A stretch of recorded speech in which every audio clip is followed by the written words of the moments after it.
Japan. Isang salita na kapag sinabi mo, ay una mong maiisip ay anime, mga pagkain katulad ng ramen o sushi, at syempre ang mga puno ng cherry blossoms.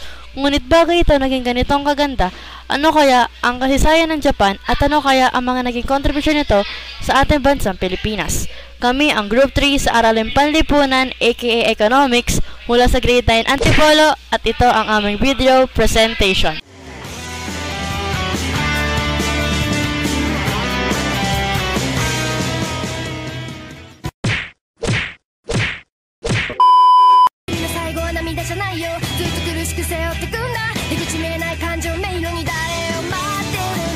Bansang Japan ay kilala sa bansag na Land of the Rising Sun, bansa ng mga samurai at anime, bansa ng matataas na uri ng teknolohiya at higit sa lahat, bansa ng makukulay at magagandang kultura at mga ritual. Ang bansang ito ay isang napakamisteryong lugar, lalo na sa kultura at sa mga atraksyon, pero ano ba talaga ang espesyal sa Japan? Ang Japan ay pang-10 sa pinakamalaking populasyon na may 128 milyong katao. Ang kalakhang Tokyo at ang ibang mga nakapalibot na prefektura ay ang pinakamalaking metropolitanong lugar na tinitirhan ng 30 milyong katao.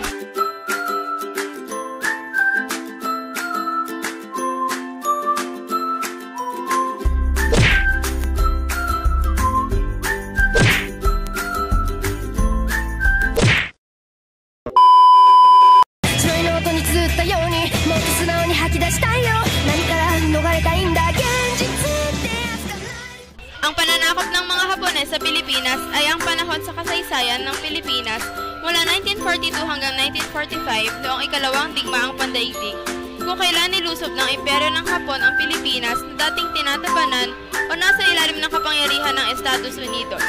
Habang nagaganap ang ikalawang digmaang pandaigdig, binomba ng hukbo ng mga sundalong Hapones ang Pilipinas noong Disyembre 8, 1941. Naganap ito isang araw pagkaraang bombahin ng mga Hapones ang Pearl Harbor, Hawaii at Estados Unidos. Nakaraan na ang ilang mga linggo, umatras si General Douglas MacArthur na kasama ang pamahalaan ni Manuel L. Quezon na noon ay nanunungkulan bilang Pangulo ng Pilipinas. Ipinasok ng militar ng Hapon ang Maynila noong Enero 2, 1942. Sumuko ang Bataan sa pwersa ng mga Hapones noong Abril 9, 1942. Ang mga bilanggo ng digmaan ay pinaglakad ng mga Hapones papunta sa isang kampo ng konsentrasyon sa Kapas sa lalawigan ng Tarlac. Pagkaraan ng pagbagsak ng Bataan sa kamay ng Hapon, nagpunta si MacArthur sa Australia. Ipinalit siya sa corregidor ni General Jonathan Wainwright upang ipagpatuloy ang pakikipaglaban hanggang sa mapilitang sumuko ang mga Pilipino at Amerikano pagkalipas ng 27 mga araw. Nagtagal ng 3 mga taon ang pananakop o okupasyon ng mga Hapones sa Pilipinas. Nagtatag ang mga Hapones ng isang pamahalaang tao-tauhan lamang nila na ang nagsisilbing pangulo ay si Jose P. Laurel. Noong Oktubre 1944, nagsimula ang digmaan ng pagpapalaya sa Pilipinas mula sa mga Hapones na lumapag ang mga pwersa ni Douglas MacArthur sa Tongway ng Leyte. Naproklaman bilang bagong Pangulo ng Pilipinas si Sergio Osmeña na mamatay si Manuel Quezon.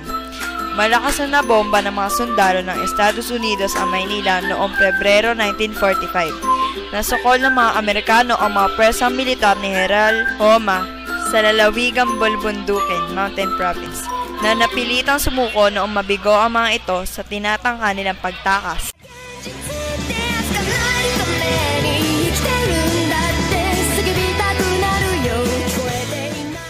Ang susunod naman ay kung ano ang mga naging kontribusyon ng Hapon sa Pilipinas.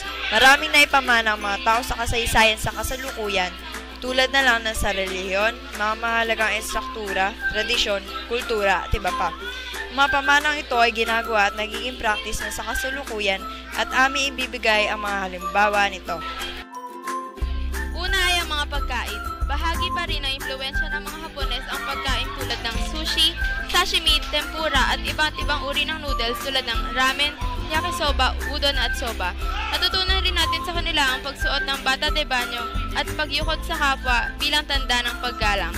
Pangalawa ay ang pangkabuhayan. Tinuruan nila tayo mag-alaga ng bibe at ipinakilala rin na sa atin ang balot at penoy. Pati na rin ang pangingisda at pagkukulti ng usa at ang pagpapatubo ng perlas. Sa kalagayan naman tungkol sa sining, mayroong naiambag ang Hapon katulad ng mga pintura, origami, templo, ikebana at ang kabuki.